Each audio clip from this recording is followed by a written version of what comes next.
Hello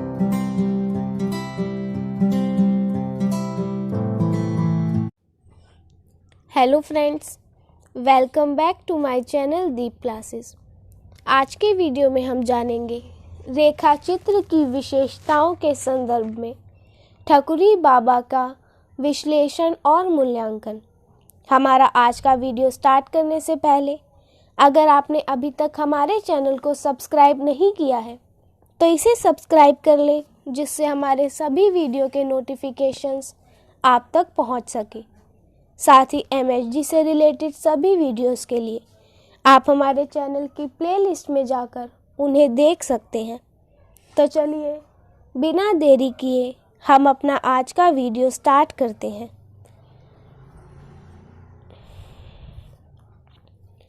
शहरों में आयोजित होने वाले कवि सम्मेलनों और उनमें भाग लेने वाले प्रतिष्ठित कवियों की तुलना में वह जन कवियों तथा उन संगठित मंडलियों को श्रेष्ठ बताती हैं जिनमें लोकगीत भजन गाए जाते हैं। विषय के पात्रों की विविधता होने पर भी लेखिका ने सबको ठकुरी बाबा से संबद्ध किया है। इस प्रकार लक्ष नक्षत्र मंडल के मध्य एक चंद्रमा की भांति उन सभी चरित्रों के मध्य ठकुरी बाबा का ही व्यक्तित्व उद्दीप्त हो रहा है। उन्हीं का चरित्र लेखिका को प्रभावित करता है। इसीलिए अनेकता में एकता का निर्वाह हुआ है। करुणा एवं संवेदना। सारे रेखा चित्र में करुणा व संवेदनशीलता का साम्राज्य है।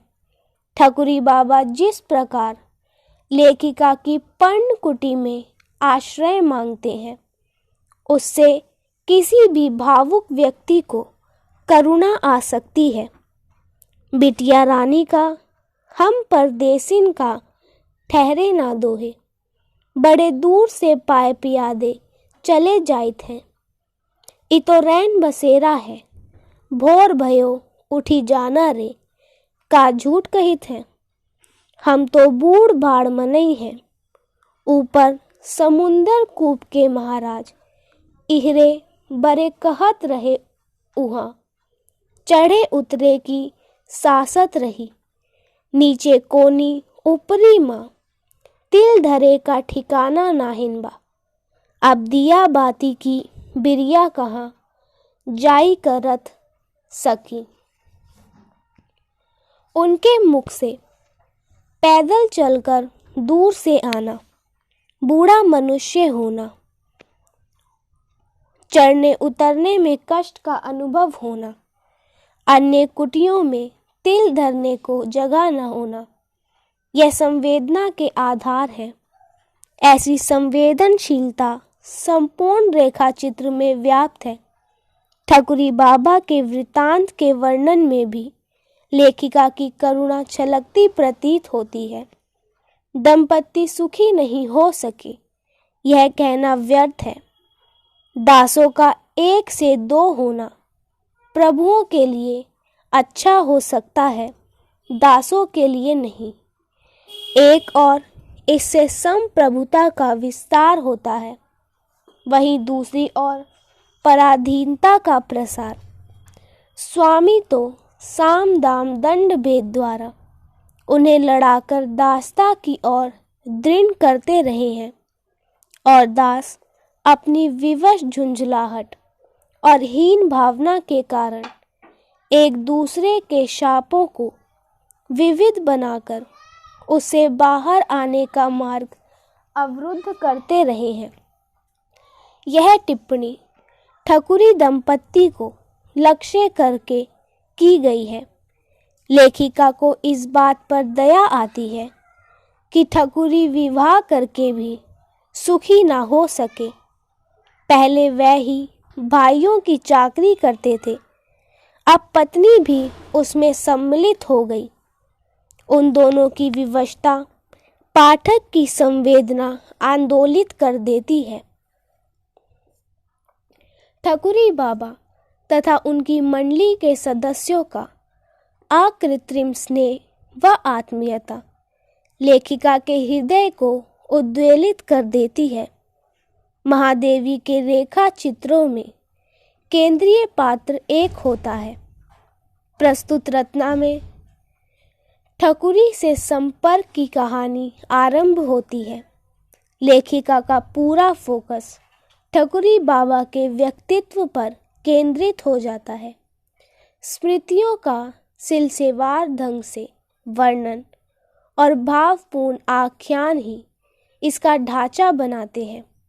बीच बीच में नाटकीय संवादों की आयोजना की गई है, जिससे रेखा चित्र और भी अधिक रोचक बन जाता है। अभिव्यक्तित्ववाद प्रस्तुत रेखा चित्र में अनेक विचार, सिद्धांत, सामाजिक चेतना कुछ अधिक प्रकाश में आई है, जिनके आधार पर लेखिका को निकट से देखने का अवसर प्राप्त होता है। उदाहरण के लिए सामान्य धारणा यही है कि कल्पवास सदृश्य अनुष्ठानों को अंधश्रद्धा से प्रेरित अशिक्षित या अर्धशिक्षित लोग ही करते हैं। शिक्षित या उच्च शिक्षित व्यक्ति इनको दकियानूसी मानकर नहीं अपनाते, परंतु जब स्वयं लेखिका कल्पवास के विषय में अपना मत प्रकट करती है कि मुझे इस कल्पवास का मोह है, क्योंकि इस थोड़े से समय में जीवन का जितना विस्तृत ज्ञान मुझे प्राप्त हो जाता है, उतना किसी मंद उपाय से संभव नहीं, और जीवन के संबंध में निरंतर जिज्ञासा मेरे स्वभाव का अंग बन गई है, तो उनके स्वभाव, चरित्र और व्यक्तित्व की एक झलक पाठक को मिल जाती है। लेखिका अन्यत्र भी अपने संबंध में लिखती है। गर्मियों में जहाँ फेंकी हुई आम की गुठली जब वर्षा में जम जाती है, तब उसके पास मुझसे सतर्क माली दूसरा नहीं रहता।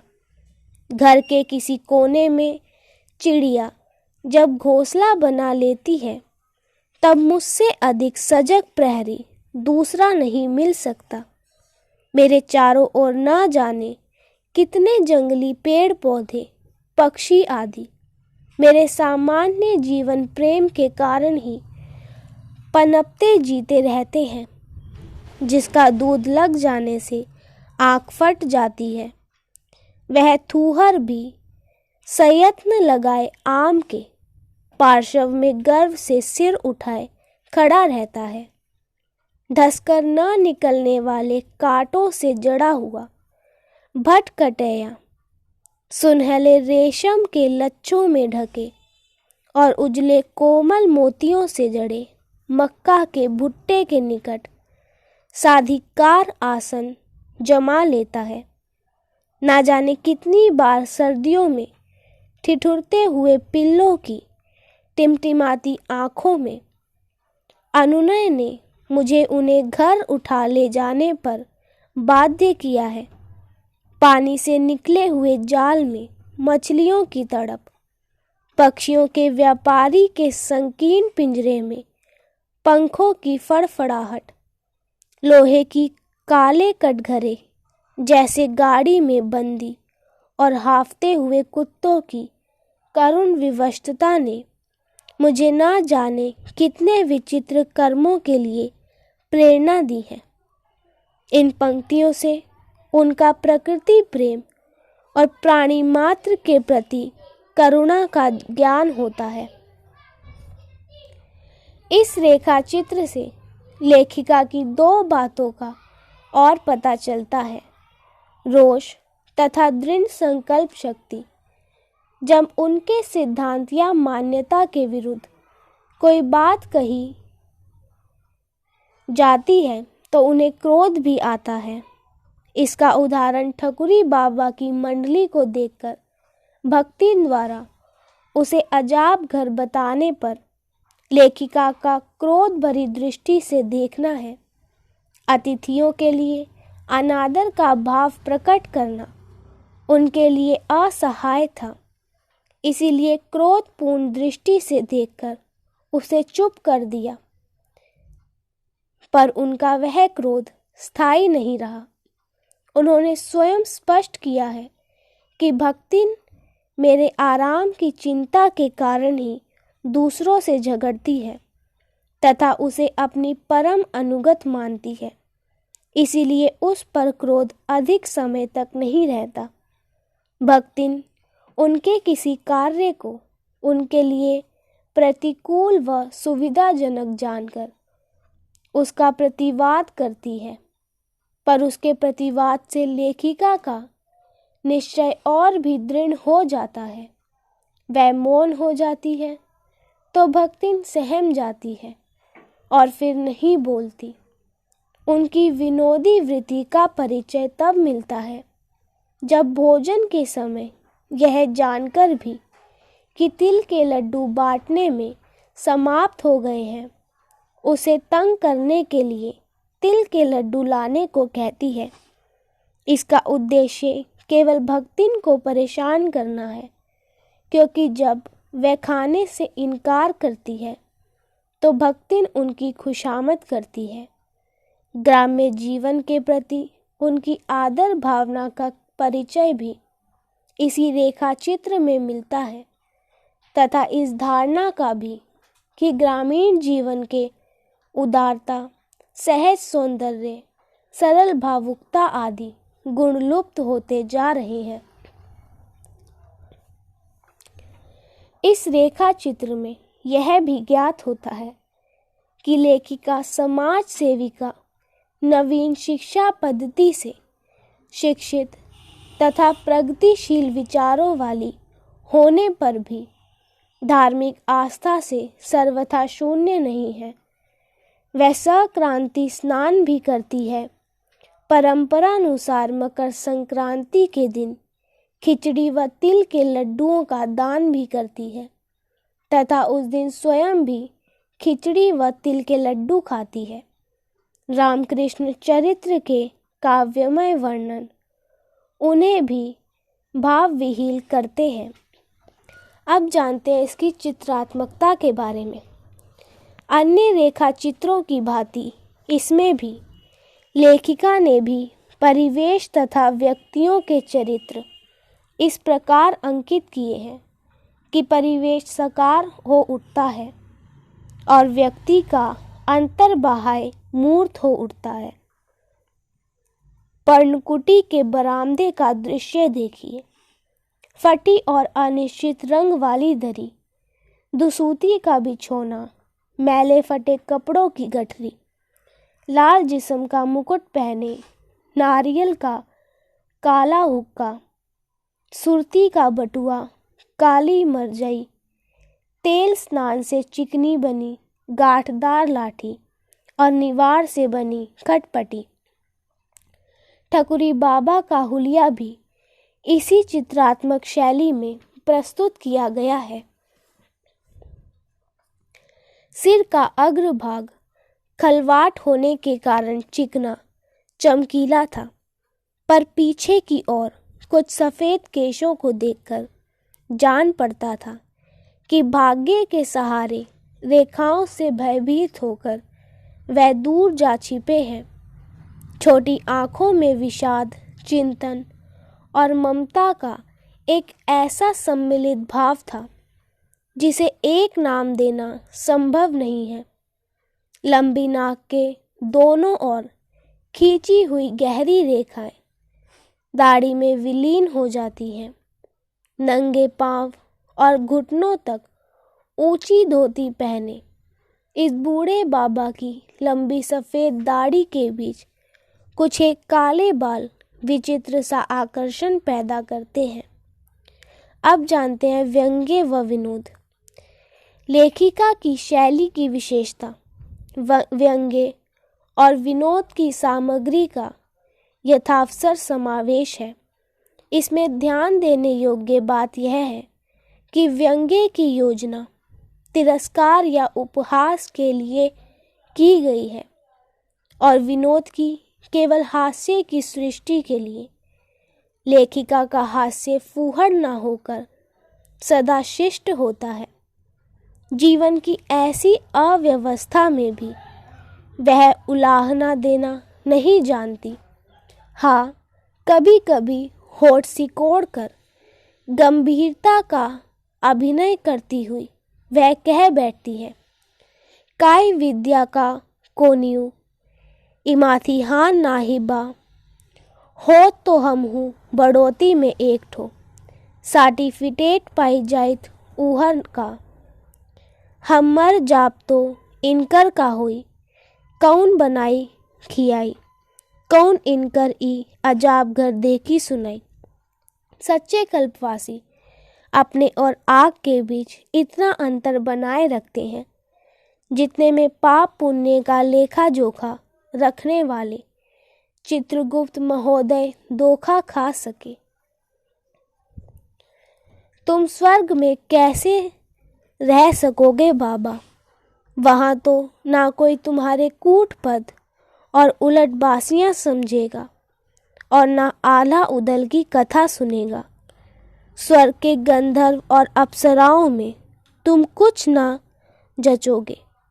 कहीं कहीं व्यंग्यपूर्ण हास्य की छटा है, जैसे रूप रंग में वह पिटारी शालग्राम या शंकर का बंदी ग्रह जान पड़ती थी और संभवतः देवता का भार हल्का करने के लिए ही वह उन पर लगे चंदन घिसने के पत्थर और चंदन की अधघिसी मुठिया बाहर निकाल रहे थे।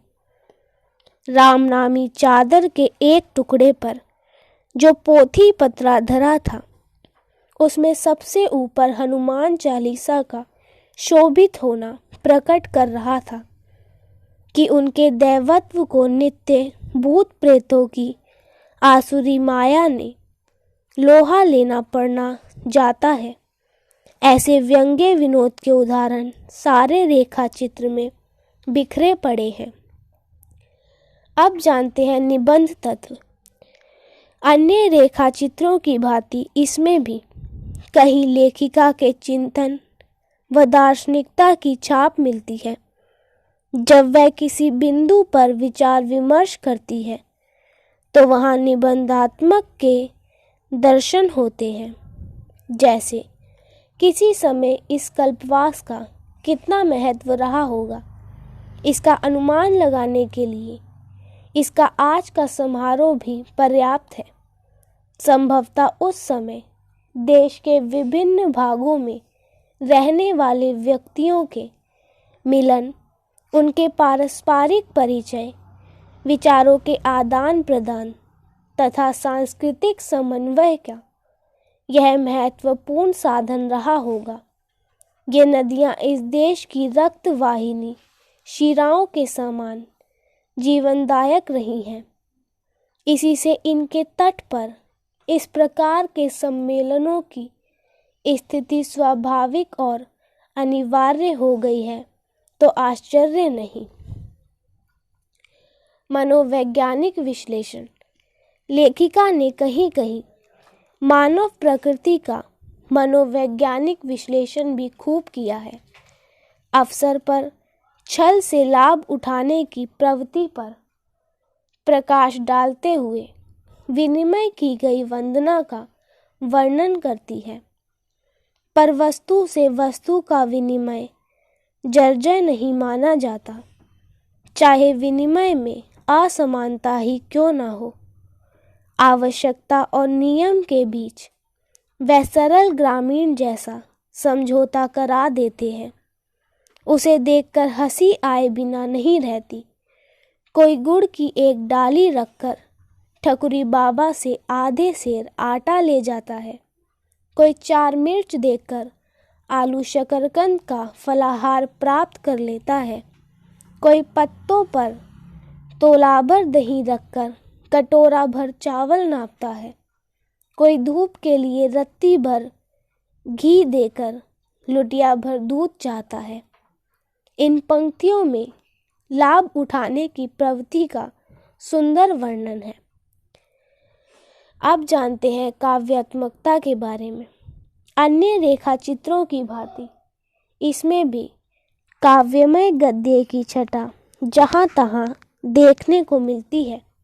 जैसे पिता ने कन्या की इच्छा जाननी चाही, पर वह हठ में महोबे की लड़ाई की उस बेला के समान निकली, जिसने पिता के बाग में लगे चंदन की चिंता पर ही सती होने का प्रण किया था।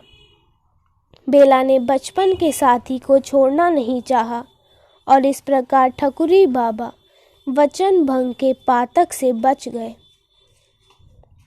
महादेवी ने इस रेखा चित्र में 2 स्तरों पर शब्दों का चयन किया है।